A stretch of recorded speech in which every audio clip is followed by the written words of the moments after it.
The Gift of the Magi.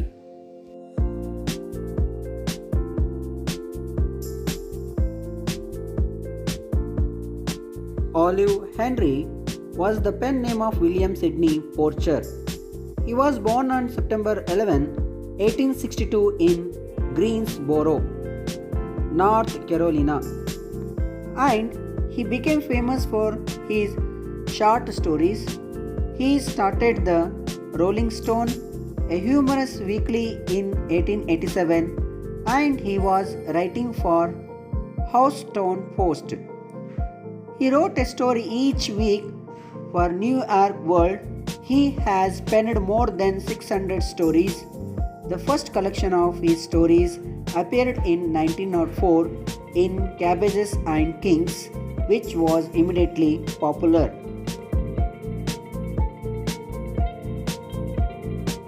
The Magi were the wise men who brought gifts to the newborn Jesus.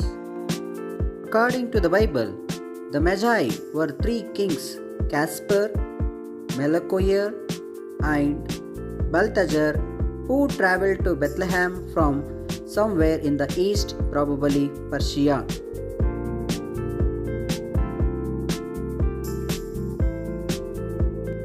The title of the story refers to the three wise men, or Magi, who are supposed to have come bringing precious gifts to present to Jesus at his birth. The Gift of the Magi tells the story of a young couple who make sacrifices in order to buy each other Christmas gifts.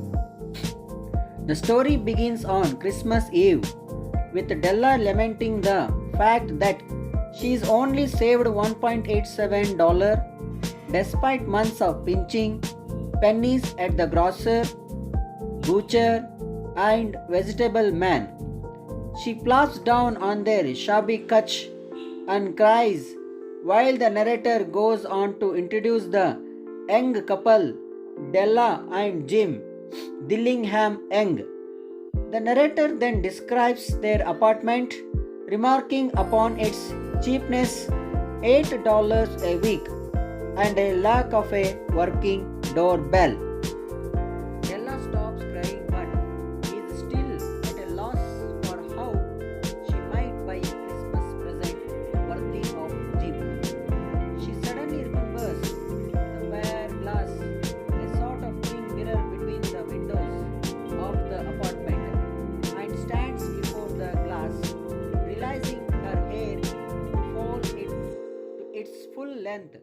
Here, the narrator describes the couple's most prized possessions, Della's long brown hair that falls below her knees and Jim's gold watch that was passed down from his grandfather.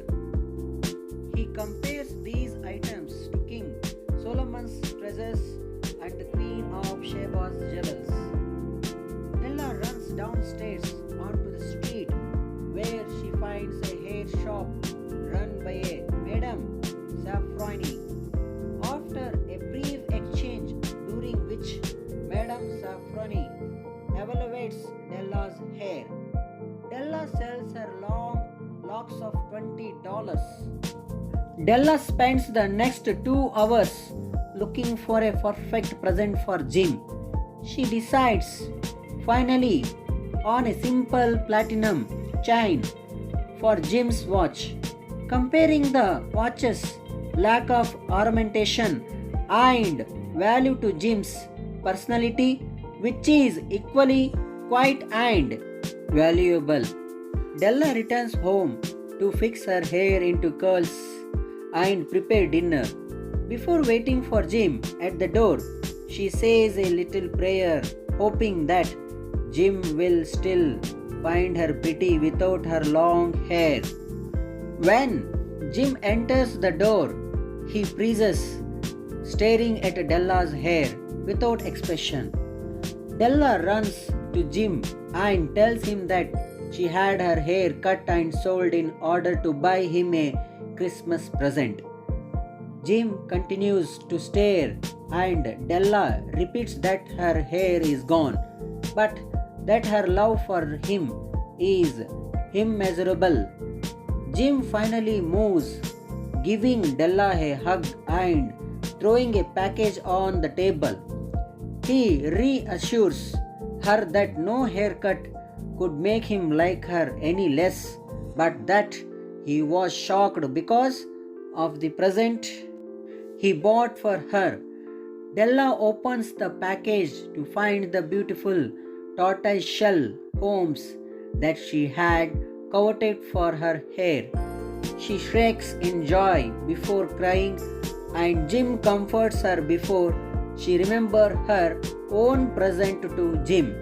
She pulls out the watch chain and asks to see Jim's watch so that she might try chain on it.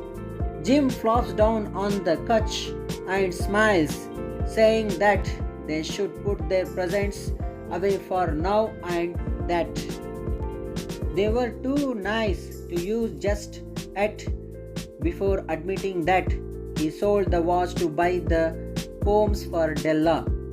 They decide to have dinner, and the narrator sums up the story with a little paragraph on the Magi. He describes them as wise men who invented the art of giving Christmas presents, and he compares Jim and Della to the Magi, saying that of all who give gifts, these two are the wisest.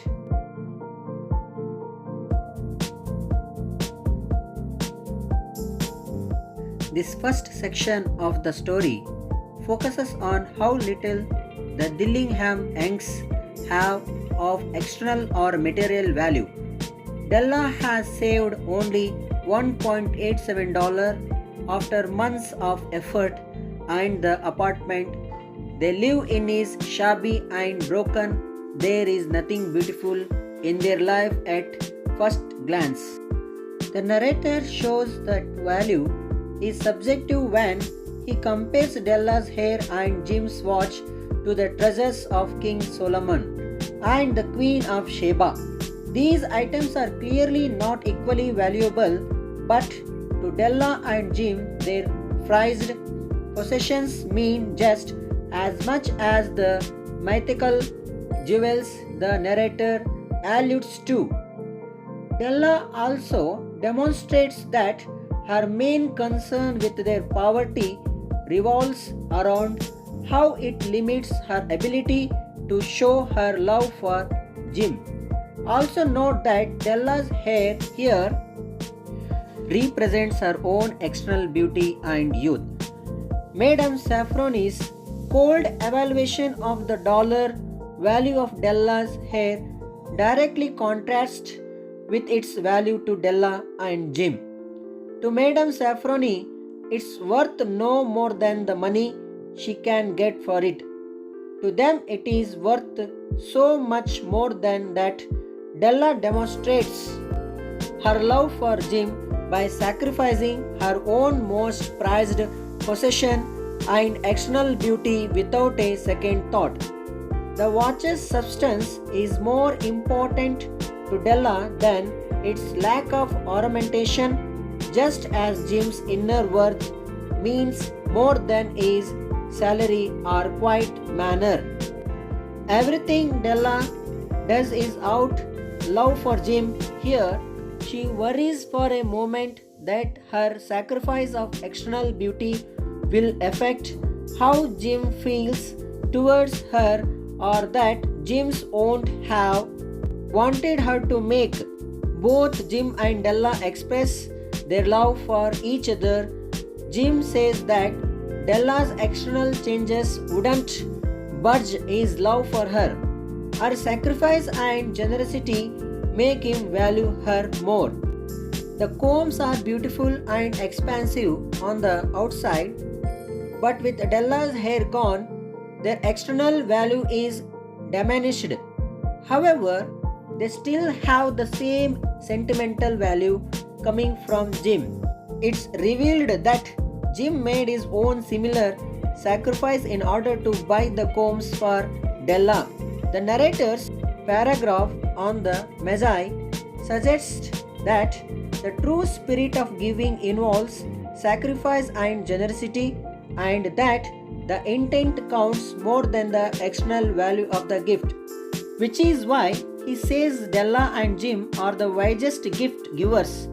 Although their presents are useless, they have demonstrated through sacrifice their great love for one another. They have, in effect, given each other greatest affirmation they could of each other's love.